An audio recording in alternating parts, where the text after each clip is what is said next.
Welcome everyone, to all the participants who join us from all over Europe to attend this webinar on the heritage valorization in the digital age. My name is Ewelina Oksiuta and I coordinate the European Historic Houses Association, representing 27 national associations of privately owned historic houses. Our objective, besides advocating for the private owners at the European level, is also building the next-gen group that brings together owners, young and future owners of Europe's historic houses, building the circle group for the individual membership. But what is very important for us is also to equip the owners with the skill sets needed to successfully manage their properties. This year, we organized the final conference of the Herit project. So it's an online training on the digital skills tailor-made for historic houses owners and their employees. And today, we invite you to this webinar, which goal is to present you the opportunities that the artificial intelligence may bring to you, to your professional goals. Before starting, I would like only to let you know that for the time being of the presentations, you will be all muted. I invite you to ask all the eventual questions in the chat. And then after the presentations are over, you will be able to ask the questions to our speakers for this Q&A sessions. What's on the agenda? First of all, Frédéric Faivre will guide you to the universe of the artificial intelligence. And then Stephanos, the owner of Castle Blatna in Czech Republic, will explain the way he is making use of the AI tools while managing his beautiful castle. Before that, I would like to give a floor to Chloe Sefer from Airbnb, our dear partner, who is supporting EHH with our educational program. Chloe, the floor is yours. Thanks a lot, Ewelina. So, hi everyone, I'm Chloe Sefer. I'm leading the heritage program for Airbnb in Europe. So I'm super happy to introduce this workshop on heritage valorization in the digital age in partnership with the European Historic Houses. So we have been partnering the EHH for 2 years now. I'm super happy to see the partnership grow with common initiatives. So for those who are not aware, we are financing also the Sustainable Heritage Prize Award, next year, that will be announced in the coming months. And to give you maybe more context on the commitment of Airbnb in Europe for heritage preservation. So Airbnb has been created in 2008, started its implementation in Europe in 2012. And since then, even more since COVID, we noticed a strong increase in terms of demand on exceptional stays, unique stays, and even more on historical ones. So on the other side, we had more and more properties owners who started to list their home on Airbnb as complementary income to preserve and renovate their homes. So we had this idea of promoting historical homes on the platform while supporting heritage preservation through partnership and donations. We started 2 years ago by donating 5 million euros to the French Heritage Foundation. Then we grew in Europe. We built 15 partnerships, and what we launched also to make heritage owners more visible on the platform for guests and for travelers is to build a dedicated category. So there is a category called historical homes, which now accounts 52,000 listing in it. And the goal is really to promote historical homes, make them more visible for guests, and be able to push this new kind of tourism on the platform worldwide. So we continue our commitment. We are focusing now on sustainable heritage, on renovations also, sustainable renovations in the coming years. But we are also helping and supporting heritage owners through donations, through funds to help promote heritage tourism overall in the world. So thanks a lot for this opportunity. I'm super happy to continue the partnership. And I let the floor to maybe Frédéric. Yes, thank you. Thank you. I'm very sorry, but there's something wrong with my computer. I can't. It's no problem. Frédéric, this is John Reisky from Villemov Castle. Should we take a few questions perhaps in the beginning before Frédéric sorts out his screen? Yes, please, because I need to do something and to come back. Just please take a few questions. Okay.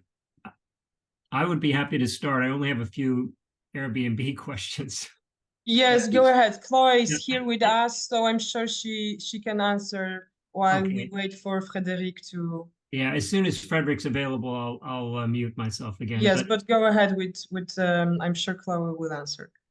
Okay, I've just listed 4 Villemov Castle on Airbnb historical homes, and one of the steps is, of course, getting the category assigned, and it says that you have to get your category assigned. We'll come back to you, and there's no real information about how do we get assigned a category.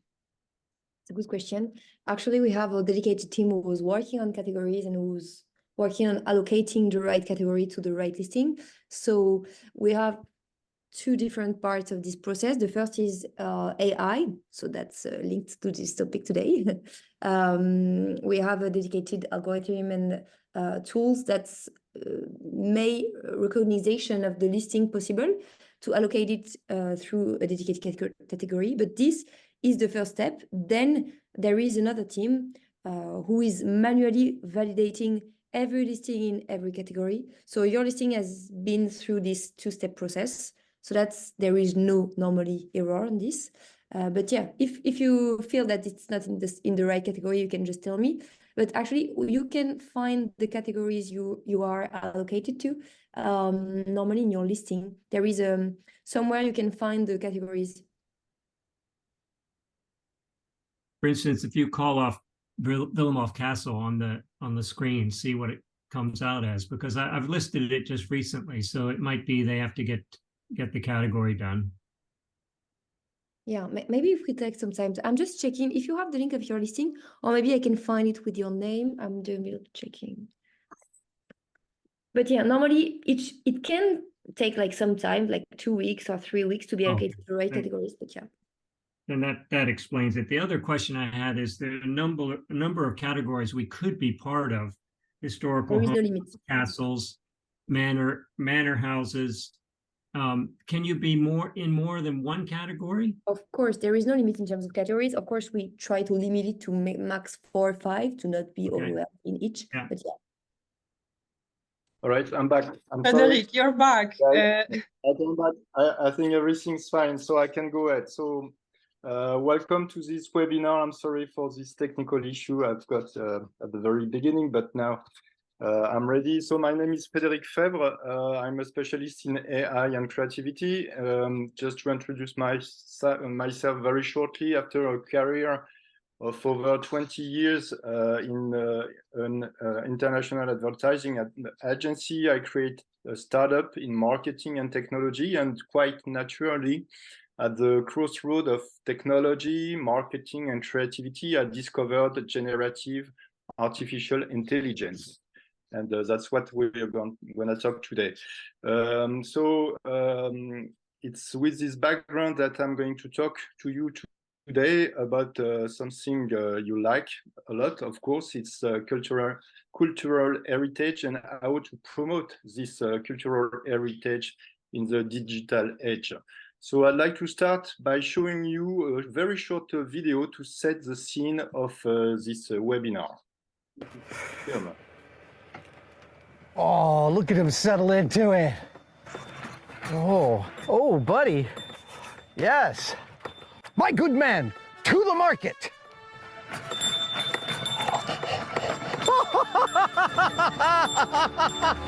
This is amazing. Dude.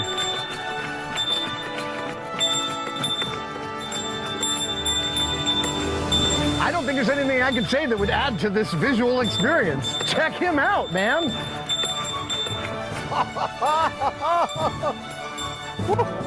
Ooh. Come on, buddy. Come on, buddy. You can do it. Yeah! Oh! All right, that was just a short introduction to show you how technology can be mixed with history. So now welcome to the age of AI. Of course, the age of AI has begun. You all know that because AI is everywhere on each TV, news and magazine. As Bill Gates said, the Microsoft founder, he said the age of AI has begun and artificial intelligence is as revolutionary as mobile phone and the internet. So, of course, it's something very disruptive, but we need to keep in mind something that actually, in my view, the rise of AI must be based on the close collaboration between humans and machine. As you can see on the right of the screen, that the cover of the New Yorker and the illustration for me is perfect because it really shows the collaboration between human and machine, and it's only under these conditions that we will be able to create something creative and virtual between human and machine. AI, of course, you know that is everywhere. When you're watching Netflix, you've got film recommendation, but maybe you don't know that even the thumbnails is personalized. On the right side of the screen, at the bottom, you can see the user number 2. If you're a romantic girl, you're gonna have a wedding for the good father. But if you're a tough guy, you're gonna have Marlon Brando face watching you. So it's very personalized, and it helps you to find the right movie. Of course, you can have AI in cars, like in Tesla cars, and you can now have AI in surgical blocks. As Elon Musk said, AI is the most disruptive force in history. That means that something's going to change the world very quickly. Now you can have AI everywhere on TV. A few months ago, when we did the first seminar, I introduced Jade, and Jade is on the Swiss television channel M Le Média, and she's a synthetic girl. I mean, her voice is synthetic, her body is synthetic. She's an avatar, and she's on time every day. She's never late. She doesn't take any vacation, and she presents the weather forecast every day. So that was in May, something like that. And now you've got chatbot or avatars everywhere. That, for instance, in India, that's the equivalent of CNN, and the news are now made by these two ladies, but these two ladies are avatars. I mean, they are all synthetic, and they speak 75 languages. That's the problem in India. You need to have at least 25 languages to speak to everybody. So these people can change with the same voice, with the same body, synthetic bodies. They can speak 75 languages, from English to Hindi to Bangla and much more, of course. The channel one is a startup, and they just announced that they are going to be on air in 2024, and it's going to be all AI generated. It's like a CNN TV news channel, and if it works, we can have some example of what's going to happen. Hello, and welcome to Channel One, a new way of consuming, reporting, and thinking about the news, powered by artificial intelligence. Today, you'll witness AI-generated stories and headlines, captivating visuals and data-driven insights. From global news to finance to entertainment, we'll show you how technology enables us. Okay, I stop here, but as you can see, it's full AI generated. I mean, even the presenters are synthetic. I mean, at the very beginning, that was a real journalist, but now they're all synthetic, and you're going to be able to personalize your experience watching this TV news channel, and choosing the language, of course. They can speak any language, choosing what kind of news do you like to have, and choosing, of course, the face and look of your presenters. AI is everywhere, even where you don't expect it. For instance, you've got this new apps. It's called Text with Jesus, and actually you can talk to Jesus, to Mary, and all the apostles, and you can even talk to the devil, and it costs you $2.99. So you can chat and have an experience talking with Jesus, asking for tips and for life advice.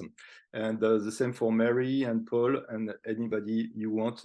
And they are trained based on the Bible, of course. Now the power of AI is not accessible to everyone, and with one tool. I mean, now you can hear about many kind of tools, but the main one is ChatGPT, and ChatGPT is really powerful. So the graphic on the right is how many months did this platform reach 100 million users. At the very bottom, you can find Netflix. It took them 120 months to get 100 million users, Twitter 60 months, Gmail 60 months, TikTok 9 months, and ChatGPT, it took ChatGPT less than 2 months to get 100 million users. And now they got 1.5 billion users every month. So you can see that AI is going to be really the big disruptive force of the history right now.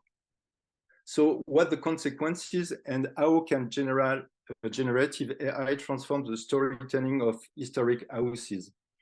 Let me give you some example, because before ChatGPT, some stuff happens already, like in 2016. Maybe you heard about the next Rembrandt. It's a AI project which challenge the nature of human creativity.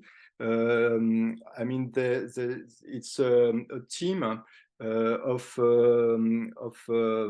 data miner, of deep learning engineers and artists, and they tried and they did it to reproduce and to create the next Rembrandt, which was a new painting, 3D printed painting made from the data of Rembrandt, and using deep learning algorithm and facial recognition techniques. And after months of work, they realize and they create this painting, which is supposed to be, of course, the next Rembrandt. Same experience with Beethoven. When Beethoven died in March 1827, a part of his legacy were 40 sketches of the 10th unfinished symphony. So a team of experts in machine learning and musicology use those sketches to create an AI to finish what the master never could, and they create the Beethoven's 10th symphony, and you can hear it on the Apple Music or Spotify, and I listened to it like 2 days ago, and it's quite amazing.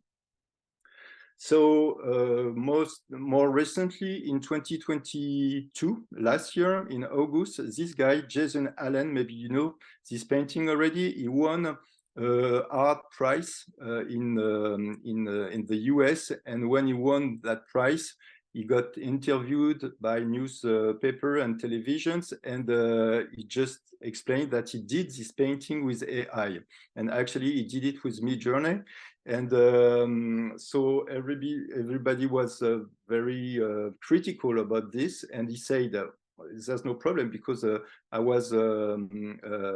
proposed this piece of art in the digital category, and the title was Théâtre d'Opéra Spatial with Midjourney, and actually he said that he was using Midjourney at that time, but Midjourney is a text-to-image application, but which was not known at that time. So that was the first piece of art, quite famous, made with AI. So for those who don't know ChatGPT and this kind of AIs, ChatGPT is at the very beginning a text-to-text AI application, and it's very simple. You prompt, I mean, you're asking for something like a question, and you've got an output from the app, and very, very quickly, after maybe 3 seconds, you've got an output, and this output may be different from one people to another one. I mean, it's always different. It's never the same answer, and you can ask very, very hard questions to know about anything. I mean, it's like you know, a big, very big database with everything that humanity has known so far.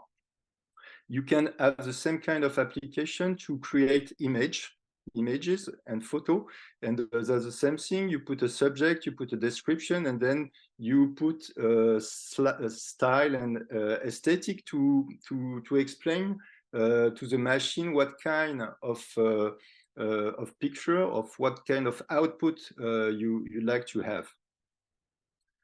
So, for instance, this application named Midjourney has made a lot of progress in only 1 year. In only 1 year, at the very left of the screen, you can see when you were asking to Midjourney a prompt with a grandma relaxing with a coffee in Paris, that's the picture you get from the computer in February 2022. At that time, we were amazed already, because that was really crazy that a machine can do such an image. But, you know, I mean, the size of the coffee cup is not right, and the grandma is not, she's not looking very good. At least you've got the Eiffel Tower, so, you know, it's Paris. But, you know, months after months, from February to April and then July, you can see the progress made by the machine. And now at the very right of my screen, you've got the same lady in March 2023. So you've got a very elegant grandma having a cappuccino at the terrace of a very chic cafe in Paris. So you can see that the AI is doing a lot of progress, and very quickly.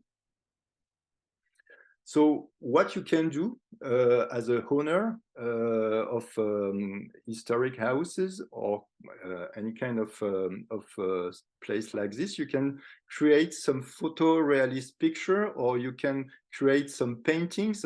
So you can use image from your stock, or you can create image that never happened before. You can even create a tapestry if you don't have tapestry anymore, or if you had one a long time ago. You can create different kind of artwork like this, and each time you're gonna ask the machine, you're gonna get a different result, or you're gonna get a different illustration or image.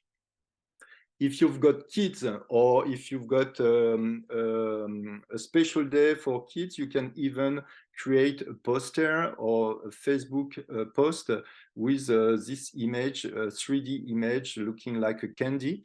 And at the bottom of my screen, you can see that to get this kind of image is not that easy. I mean, you need to create and to write a prompt, which is quite complex and quite complete. You can even blend images. I did this blend with 2 pictures on the top, with Château de Chenonceau and this girl from Game of Thrones, and you can mix those 2 images to get a new one. So you can do it with your own pictures. You can travel through time. That's an example of this guy is on Instagram. It's called Selfie Time Traveler, and you know, he's traveling through times and taking selfie with famous people from history. Quite recently, we had this ad campaign from Domaine National de Chambord. So they did the visuals of the advertising campaign using AI. So on the left, you've got 800 salamander, and the salamander was the animal emblem of François Ier. And on the right, they did this magic DNA-shaped staircase, and that was imagined 40 years ago, 400 years ago, before it was discovered, actually. So, you know, you can see that with artificial intelligence, you can get very nice picture, and you can create really creative ideas. This is l'Odyssée sonore. It's AI-generated immersive show at the Théâtre Antique de Orange. It's all made with generated AI-generated image, and each time, you know, you can have different image. It's always different, and that's something you can do with AI. And they got a prize at the CS 2024 for creative and very immersive experience for people. That's another example of AI application. It's the Château de Villers-Cotterêts. That's something, that's a castle that is focused on the French language. And you've got a library, and it's called a magic library. And you've got thousands of books written in French from every continent, period, and genre. And so you can ask, depending on what you like, you can talk to a virtual librarian, and you can ask for different kind of book depending on what you like. And so you're going to have a personal reading recommendation thanks to artificial intelligence. Now, with artificial intelligence, you can explore Notre-Dame de Paris archives using some special tools, but it's very nice because now you can know exactly what happens and how they worked. They used to work in Notre-Dame like 2 centuries before. So you just use the archives and put them in a computer, and then the computer, thanks to AI, can read everything and transcript. They say that the recognition rate varied between 88% and 94%, depending on the volume. So that's really incredible how fast that goes and how precise that is.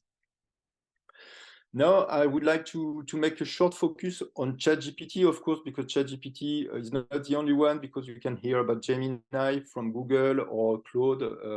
But I mean, for right now, maybe 94% of the people are using ChatGPT. And I'm doing a focus on ChatGPT 4. I mean, that's the version that you need to pay for. But ChatGPT 4 is a true technological marvel, valued on the market at $90 billion. But it's accessible to everyone for just 22 euros a month. I mean, 22 euros a month, I used to say that it's only 4 beers, you know, a month. And for 4 beers a month, you can get something like a Ferrari or Aston Martin, something really powerful. That's a very that's an example of what you can get. Just ask him, can you give me great ideas on how to promote cultural heritage in the digital age? And then in a few seconds you can have different ideas, and that is, you know, the first round, but you can ask for more, of course. And you can see at the very bottom you got 0.5 educational webinars and workshops. So I just did it few minutes before the webinar, but you know, you can have many ideas. And there's something really interesting that you can put now, anything. You can put PDF. So if you need to translate something, if you need to summarize something, if you want to explain something, you can use ChatGPT. And there's something new, it's called the GPTs. And you can see on my screen, top left, you've got East GPTs or Castle Architecture GPTs.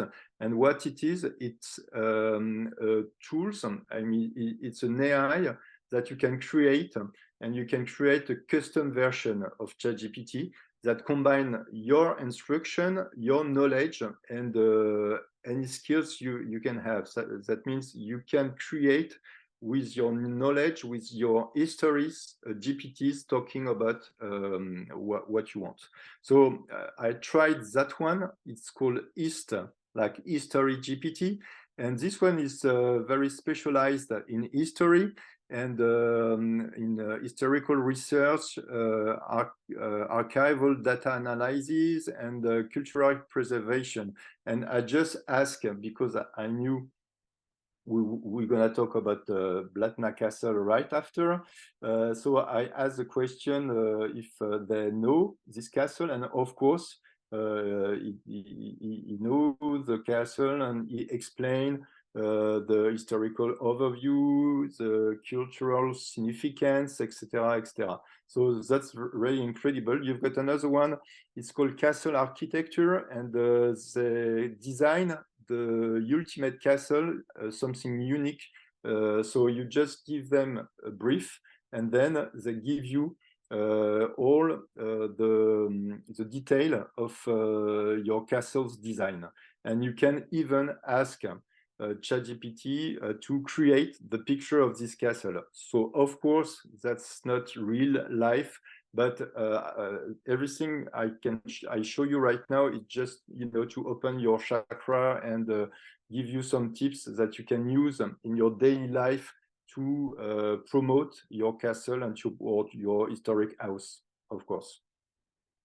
So I'm gonna finish with social networks, because that's something that is going with AI in general, because of course you're gonna have more and more artificial intelligence in social media, but right now social media is still the best way to promote historic houses. So I'm just gonna give you some tips. First of all, you can see on those pictures that I mean, there's a lot of research about castles and historic houses on the internet, and especially on Instagram. So Instagram is not the only platform, because there's many platforms right now, but you can first begin on Instagram and then go to TikTok or many other one. So few tips, few keys to promote an historic house on social platform. So the first point is to showcase the beauty, because Instagram is a very visual platform.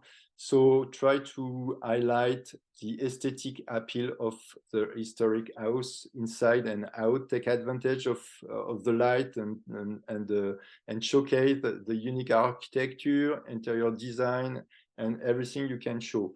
The second point is to create a story. People love stories, so try to develop a narrative around the house, telling the story of its history, significance, and unique features. And then you can use ChatGPT a lot. It's going to help you a lot to tell the story. And if you don't have a real story to tell, you can create and imagine a new story. So encourage engagement. Social media is all about engagement. So try to encourage the followers, your followers, to like, to comment, and share their favorite post. Partner with the community. You're not alone on social media. So try to collaborate with local historical societies, museums, and other historic sites. You're gonna have a lot of more engagement, and you can, share some content, of course, from one page to another page. And the last point is to protect and document. So preservation is important for historic houses. So use your Instagram platform to document the house preservation efforts and educate followers about proper care and maintenance of historic properties. So it's something that people like to know. So what you do, share tips and resources for preserving historic buildings and landscapes. You've got people who are very passionate about this. Of course, on Instagram, you need to use hashtags. That's very useful. You've got plenty of them, and you can use up to 30 hashtags per post. So try to make your place and your picture looks good, because on Instagram it's very useful. So you can find inspiration in those pictures. There's different ways to find new ways to promote your place. You can use artists. You can, make exhibitions with piece of art.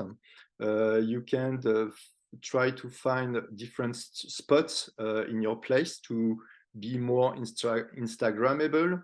And of course, you can make different animation or have different specification to be different, to be singular, and to help people take picture and post it on the Instagram. And then to finish with and to stay on AI, I'm showing you right now what's going to happen on Meta. Meta is Facebook and Instagram. You're going to be able to put reels, because of course reels, that's something that people like a lot. And now with Meta, you're going to have a virtual assistant pushing reels and to help users with their travel research. So please do a lot of content, do a lot of reels, and then that's gonna be useful, because very soon on Meta and even on Google, you're gonna have the generative search, and generative search, it's a mixture of Google, the way you know it right now, Google search, and ChatGPT, meaning the AI and generative content. So you're gonna have a mix of generative content and Google search put together, and that's gonna be everywhere. So thank you for your time, and I hope that's gonna be useful for you to promote your historic houses.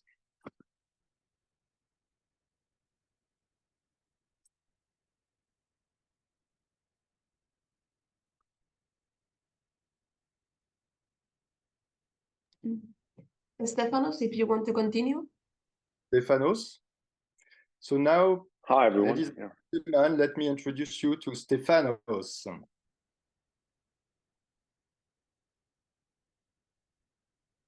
So hi everyone. I hope you can hear me. If not, please somebody say so, scream. We can hear you. Yeah, it's okay. Okay, good. So I'll ask you to. So I'm connected through two devices because of technical reasons. So if you find the window that's titled Stephanos presentation, that's where I'll be presenting from. So I took over ownership and management of Castle Blatna in the Czech Republic in 2014. I'm originally Greek, and this presentation is about what the journey has been like. We've invested a lot of time, effort, energy, and money into marketing, especially digital marketing. We are not pioneers. This isn't about telling you what to do from a position of being leaders, but rather perhaps you can learn from our mistakes, perhaps take some inspiration, and voila.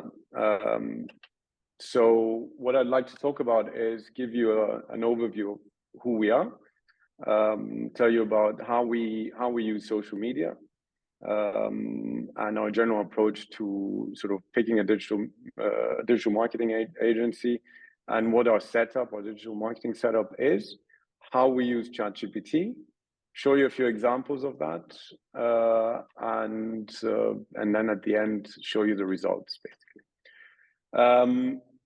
Bit of a bit of a introduction. So in 2014, when I took over, so this is the place. It consists of the chateau that you see and a park, an English park behind it. So in 2014, it would have been visited by between 50 to 70,000 people per year. And that's an estimate because the grounds were accessible for free. The Castle Museum would receive between 10 and 15,000 visits and would only run between May through September. We would only have very limited events going on. At the time, the website was in Czech only with low visit numbers, no social media, and no other advertising. Now, fast forward a bit, the general strategy that we've been following is with social media is to create a community with which we interact. We like creating targeted content for that community or parts of that community, and that's how we feel we can maximize the value that social media can add. In the ongoing debate between having a digital marketing company versus working with social media and digital marketing in general in-house, we've been shifting very heavily towards the in-house scenario. It's much more efficient. It requires long-term and ongoing investment, but our perspective is that it's very well worth it. It also creates a bit of an ongoing education scenario for the in-house team, and it helps the team get more better connected with the house, with the organization they work for. In terms of advertising, we found that educational, emotional, commercial content works best. And over the years, we've managed to reach a cost per click between 8 and 58 euro cents, which I hope and trust Frédéric might confirm that that's not bad. So, what social media platforms do we use? Very briefly, Facebook we still use, but we're phasing it out. We still use it because the sort of older generation among our target audience still use it. We like the Facebook event and Facebook group setup for now. And what we definitely don't like is that it's become far too costly to advertise on Facebook. Instagram is where a lot of our focus is, especially for promoted for sponsored or promoted advertising. We like the stories and reels side of things, as Frédéric said earlier. It gives a bit of a backstage view, a more human insight into what we do on a daily basis. We like the link tree setup, and of course, we like the whole sharing and tagging aspect. YouTube has been getting quite a bit of attention. We use it as a parking spot for videos. It's static, but we find that it's very useful. TikTok is a big one. So Gen Z, what's important to note is that Gen Z has now reached an age where they're earning money and therefore they're spending money as well. TikTok is all about Gen Z. The content needs to be immersive or provocative. And we found that showing giving the inside scoop and showing the people behind the scenes, or especially our animals doing goofy things, tends to work a lot. What we like is that this is by far the best value for money in terms of sponsored advertising.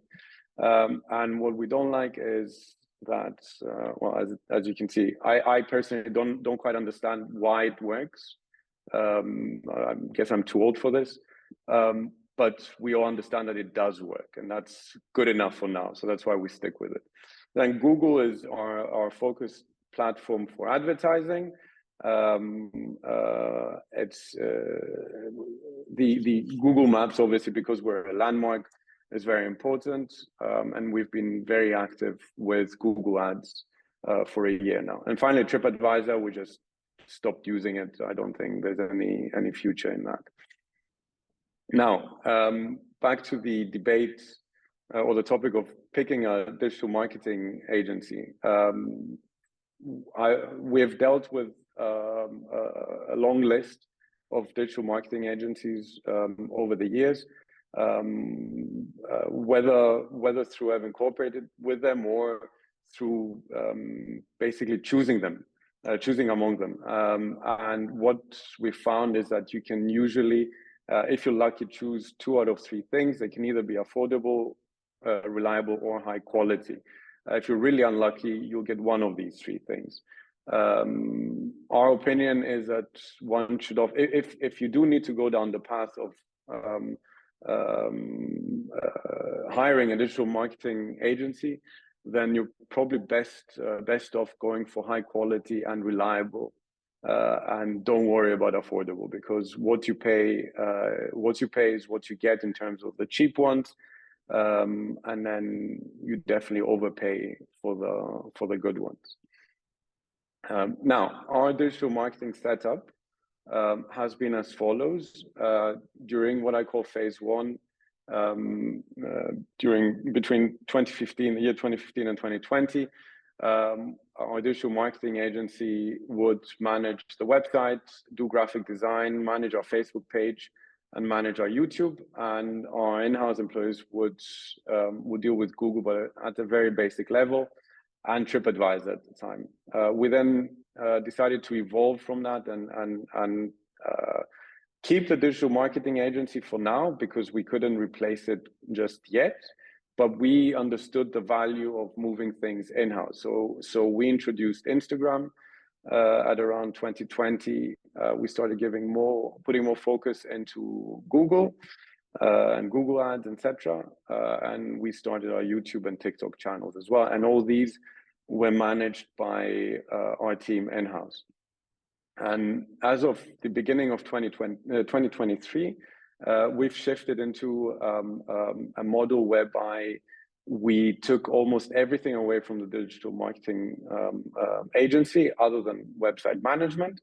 Of course, we could do website management as well, but personally, I like to keep at least this for reasons of risk and liability and doing updates on time, etc., and basically having somebody to blame in case something bad happens. I like to keep that with the digital marketing agency. Otherwise, Facebook, Google, graphic design, Instagram, YouTube, and TikTok have all moved to our in-house team. From a numbers perspective, a cost perspective, we used to spend during phase 1, where almost everything was managed by a digital marketing agency, we used to spend between 15,000 and 20,000 euros per year. In phase 2, where we beefed up the activities of our in-house team, we doubled our cost, but also more than doubled the volume of content and the overall presence, social media presence. And then finally, phase 3, in 2023 onwards, the costs stayed at the same level, but again, the volume of content and quality actually of content increased exponentially. So in our case, I'll get to that in a minute, moving things in-house was not necessarily a cost-saving exercise, but an operation and expanding the operations, a necessity for expanding our operations. And AI, specifically ChatGPT, has played an instrumental role in that. Now, our marketing team consists of a marketing manager who has gone on numerous courses to basically become a digital, in a way, she's become our internal digital marketing agency. We've invested quite a bit in these courses. They're very well worth it. I definitely recommend finding a good course and doing them. Then we have a team of youngsters who work at the castle anyway. They work either at the cafe or at the museum or where have you, and they're naturally, being young, they're naturally interested in social media. So we've pulled them in and created an in-house marketing team. We also have a partnership with the University of Oxford, so we receive interns every year. And one of the main things they do is help with social media and bring fresh ideas. And we have two contractors, a PPC specialist for Google and a copywriter who he creates his own content, but I wouldn't be surprised if he also uses ChatGPT for inspiration. Now, back in May, in the presentation in May that we did in Brussels, I asked the audience to name which of the 3 pieces of content they thought was ChatGPT. Obviously, given that this is a webinar, we can't do that, and I'll spoil the surprise. All 3 were created through ChatGPT, and you can see that the level of detail is quite impressive as to what he came back with. At this point, we use more than 70%. We use ChatGPT for more than 70% of our in-house material. We use it more and more, and as I said earlier, even our contracted copywriter probably uses it too. We'll also use DeepL, which uses AI as a basis. And because we're based in the Czech Republic, all our material is bilingual, Czech and English. So we usually create material in English and then use DeepL to translate into Czech. I wanted to show you a few examples of our content and some numbers. So left and center, you see examples of organic Facebook posts with a reach of around 6,000, 8,000. And this is again organic. Oddly enough, they did better than a sponsored post, the sponsored post to the right that had a reach of 6,000. These are still very good numbers. And also keep in mind that the Czech Republic is not a highly populated country. The population is 10 million. Our audience is majority Czech based. So we're not a big country like France or the UK, where you already have multiple tens of millions of potential audience. We have the 10 million of the domestic population, plus roughly 20-30% of our audience from abroad to play with. Moving on to Instagram. Again, the post on the left was completely organic. In the middle, I'll ask you to look at the pictures, the collage in the middle, the very middle picture. If you can read that, that says 75,600 views. That was a collaboration with influencers. We didn't sponsor it. This is by far the most efficient way to advertise your place. Have people who are already established in the social media world, in this case Instagram, and do a collab with them, and the results are just incredible. And to the right, there's an example of a sponsored post that gained 103,000 views. I believe we didn't sponsor it by more than 20 euros, by the way. So I mean, these are numbers that I don't think you'd be able to find in any other form of advertising. Then TikTok, again, organic posts between a couple of thousand up to 27,000 views, and a sponsored post that reached 70,000 or 63,600 views.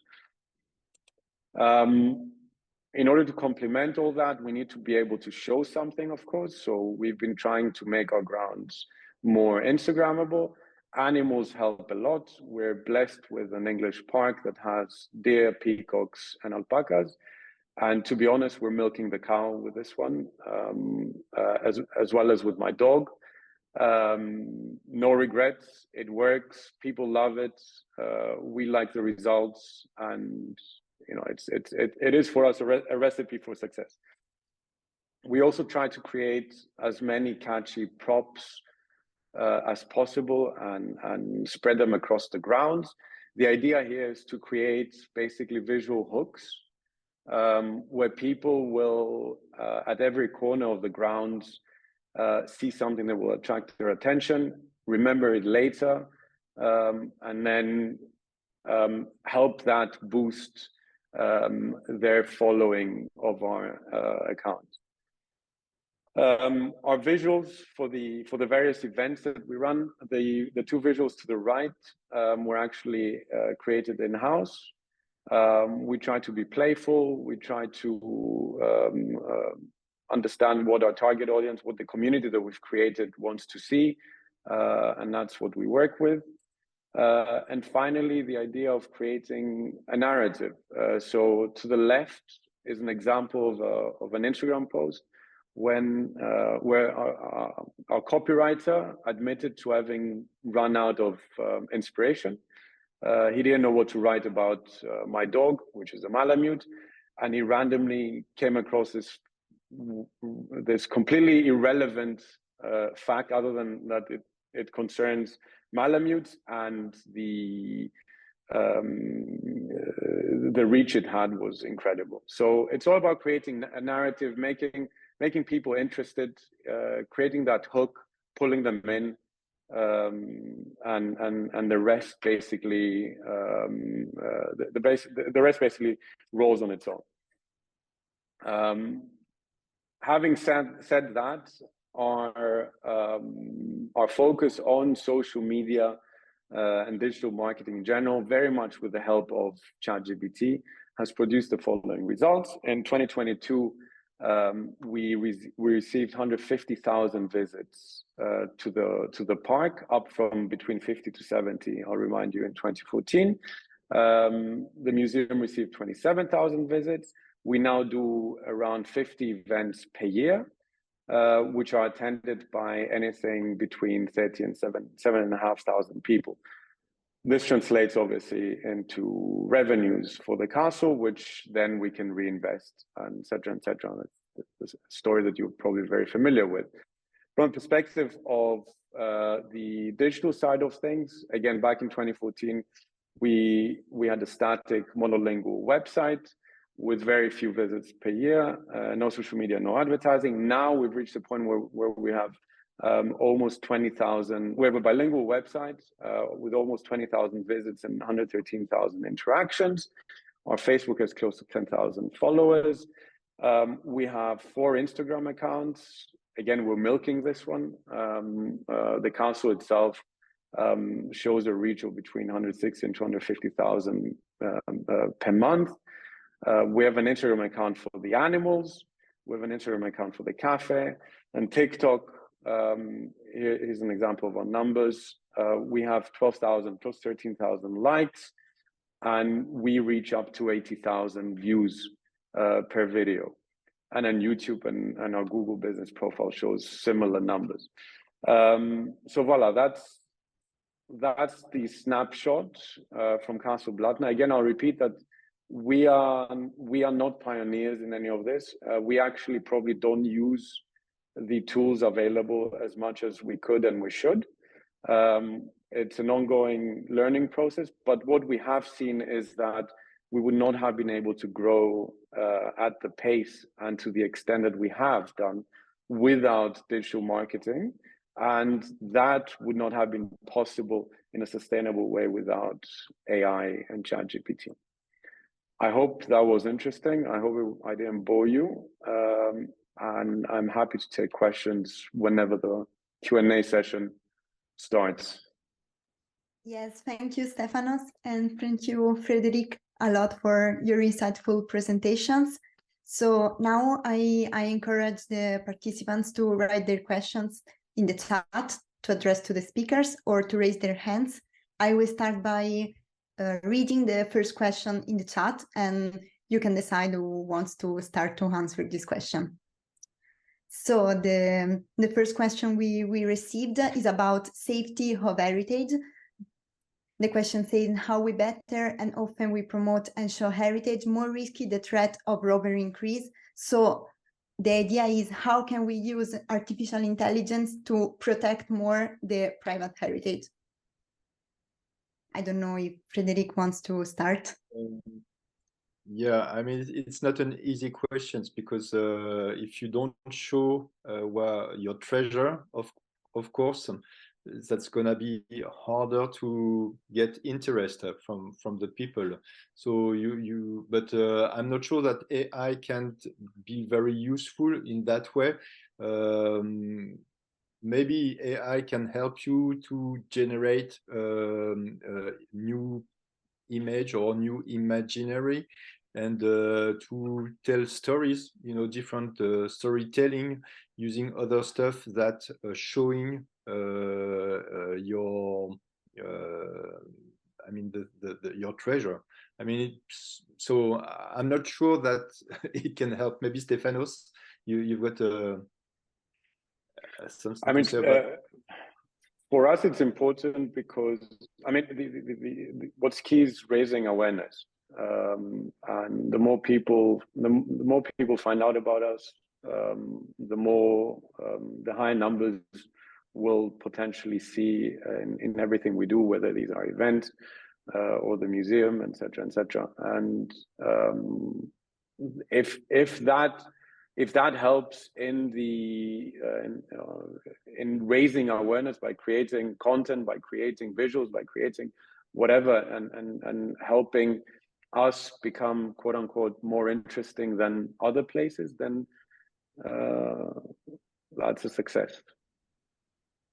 And then it depends on how we each use all the tools available. Thank you. Then I have two questions for Stephanos. The first one is, which is your business line? In terms of I assume the castle, in terms of from the perspective of the castle. The castle, yes. So the castle operates as a museum. It operates its own cafe. We do a lot of events, and the castle park has a paid entry. So it's basically a tourist. It's a tourist trap. There you go. I said it. Thank you. And the second one is, what is the use that Mlatna does of Airbnb? Well, for the moment, we don't offer accommodation. It's in the making. We're planning to create a boutique hotel within the castle. For the moment, we don't offer accommodation, and therefore we don't use Airbnb. Thank you, Stephanos. I don't know if someone else wants to ask questions. Okay, so the second question is, do you use artificial intelligence? What for mainly? Social media posts or what else? Yeah, social media posts. Sometimes we have used it for inspiration for visuals, but we usually create our own visuals. So yeah, social media posts. That's pretty much what we use it. And then DeepL is an online translator. Thank you. Yeah, I think if I can add something, I mean, you can use artificial intelligence, especially things like ChatGPT, for many other stuff. I mean, we were talking about promoting your places, but you can use ChatGPT to create some content on the different social medias. Like if you don't know what to say, or you're looking for a message, I mean, you can ask ChatGPT to create a story, or to start from an article, or start from something, from a piece of history, and then put an image or a picture of anything in ChatGPT, and then it's going to tell you a story. So, I mean, it's very nice to use ChatGPT when you don't know what to do. I mean, you don't have blank page symptom anymore. I mean, you can always find something to say, because the problem with social media usually after maybe 2 posts or 3 posts, you don't know what to say. So you need to work like you can work every day with ChatGPT, asking for new ideas or new stories to tell, and just give him or give it a small piece of content, and it can generate you like 10 Facebook posts or even idea for a short movie or an article or anything you want. Thank you. I have another question for Stephanos. What is your headcount for the staff for the event business, and how many of them will be replaced by GPT-4? So our total headcount is close to 100 people. But keep in mind that so to organize an event, it's not just the event managers, it's also the people on the ground who will move chairs around, right? Who will connect cables. So it's the maintenance team. It's also the back office who will issue invoices, etc., or do payroll. It's the cafe that will cater, do all the catering for the event. So purely event management, it would be up to 20 people. But the total staff count, our big events, let me put it this way, our big events that require everyone's or almost everyone's involvement, it can be up to 80 people. Thank you. The next question is, if you had to start a first activity in a castle, what would it be? And which is, in your point of view, the one that would help you to start getting revenues and being able to reinvest on the property? Sell it. No, I'm joking. I think it really, really depends on the nature. I mean, the location, what the castle looks like, what your infrastructure is like, what condition it's in.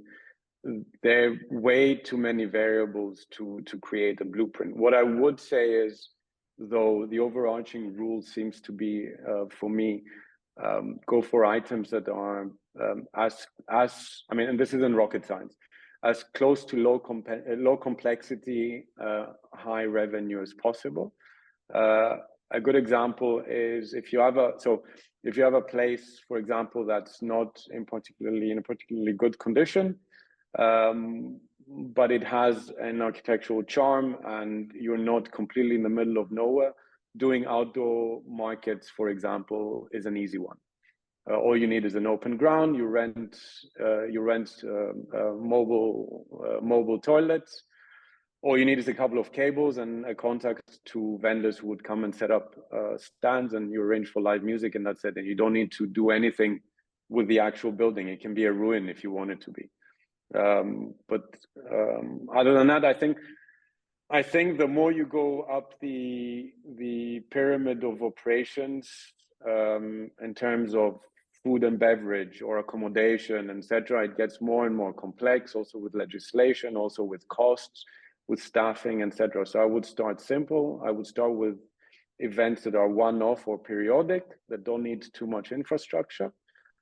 Create a name for yourself, and then add to those building blocks. That's what I would suggest.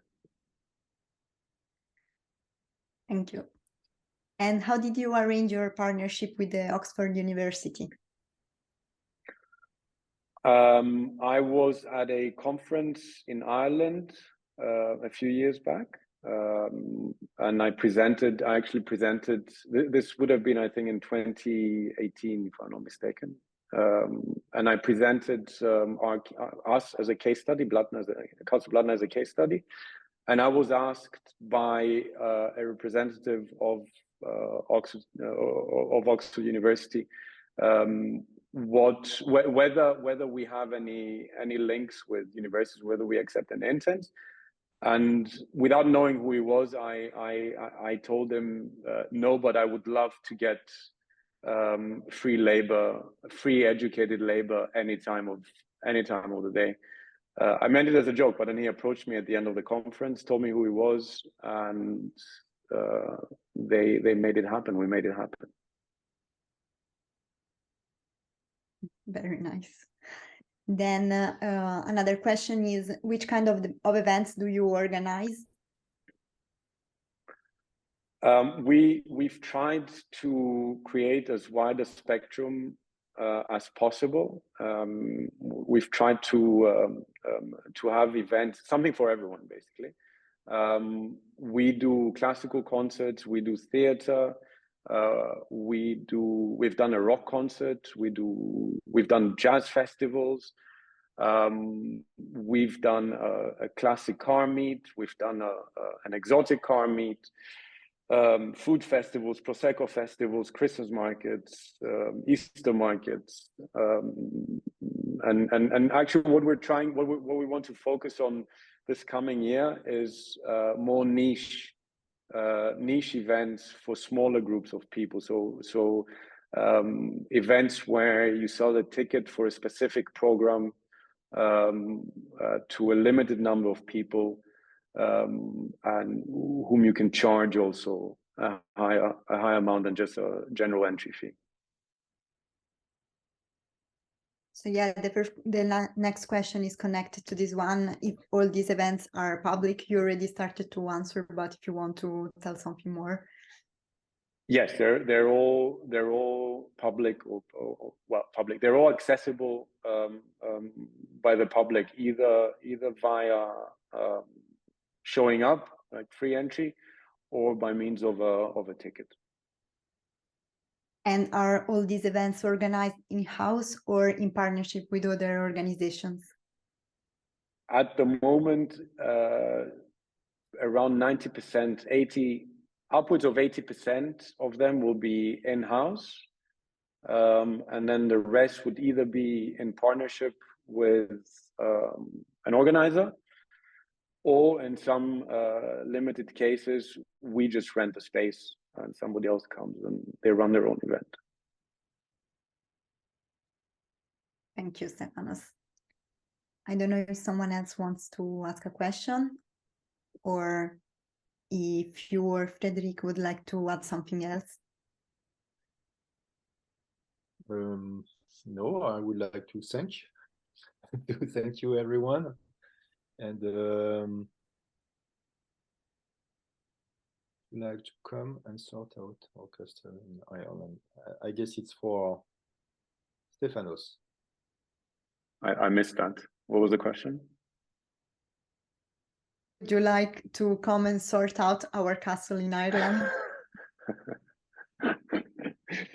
If you want to trade, I can come with you. I'm Greek, I'm Greek, so the weather in Ireland, I'm not sure. I'd be happy to visit. Me too. If anyone has other questions, you can also send them by email to us or to Frédéric or Stephanos, and we will be glad to answer.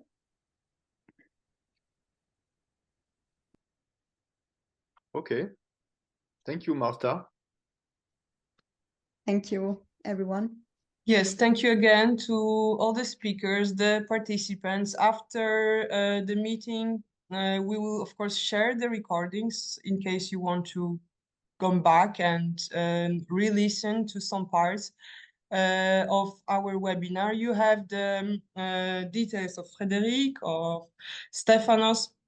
So in case you would like to have more details about their presentations, I think you can write them an email. I hope we will stay in touch. Don't forget, if it's not the case, to subscribe to our newsletter, to follow us on social media, because, of course, other interesting webinars, workshops, and conferences will follow next year. So thank you again for your attendance, participation, and all the very interesting questions. And have a great evening. Thank you. Merci Goodbye. beaucoup. Mm-hmm.